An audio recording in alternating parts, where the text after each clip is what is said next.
তো Chennai super Kings IPL 2026-এ অর্ধেক match প্রায় খেলে ফেলেছে। এখন পর্যন্ত 7টা ম্যাচ খেলেছে সিএসকে, আর ইতিমধ্যে পয়েন্টস টেবিলের টপ 5-এ ঢুকে পড়েছে।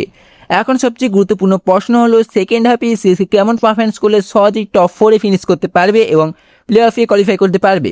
গত 2 সিজন সিএসকে প্লে অফে উঠতে পারেনি, কিন্তু এবার স্কোয়াড দেখে মনে হচ্ছে তারা খুব ভালোভাবে কোয়ালিফাই করতে পারবে।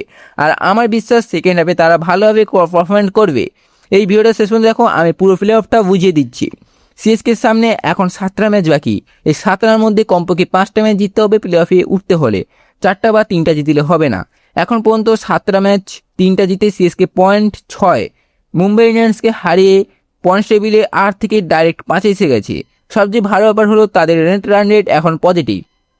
সিএসকে বাকি ম্যাচগুলো খেলবে যে টিমের বিরুদ্ধে, সেটি হলো গুজরাট টাইটেন্স 2টা ম্যাচ, লখনৌ সুপার জায়ান্ট 2টা ম্যাচ, মুম্বাই ইন্ডিয়ান্স 1টা, সানরাইজার্স হায়দ্রাবাদ 1টা, দিল্লি ক্যাপিটালস 1টা। ভালো দিকগুলো হলেও এই 5টা টিমের সাথে শুধু খেলতে হবে। সিএসকে ঘরের মাঠে চেন্নাই 4টা ম্যাচ। এই 4টা ম্যাচগুলো হলো Gujarat titans, Mumbai Indians, Lucknow super giants, Sunrisers Hyderabad.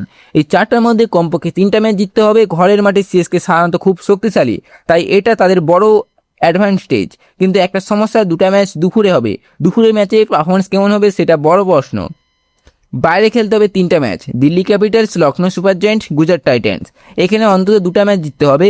আমার মতে লখনৌ আর দিল্লিকে হারানো সম্ভব, কিন্তু গুজরাটের বিরুদ্ধে একটু লাস্ট ম্যাচটা একটু কঠিন হতে পারে। মোট 7টা ম্যাচের মধ্যে 5টা জিতলে সিএসকে 16 পয়েন্ট পৌঁছে যাবে, আর 16 পয়েন্ট সাধারণত প্লে অফের জন্য যথেষ্ট। হোমে 3টা প্লাস ওয়ালেতে 2টা জিতলেই কাজ শেষ। সব মিলে সিএসকে এখন খুব একটা খারাপ অবস্থায় নেই। টিম সিলেকশন ঠিক থাকলে, প্লেয়ার ফর্মে থাকলে সিএসকে খুব সহজেই প্লে অফে কোয়ালিফাই করতে পারে। তোমার মত কি? সিএসকে সেকেন্ড হাফে 7টার মধ্যে কটা ম্যাচ জিতবে কমেন্টে অবশ্যই জানাও। আর সিএসকে এমন আপডেট পেতে চ্যানেলটিকে সাবস্ক্রাইব করে রাখো। ধন্যবাদ।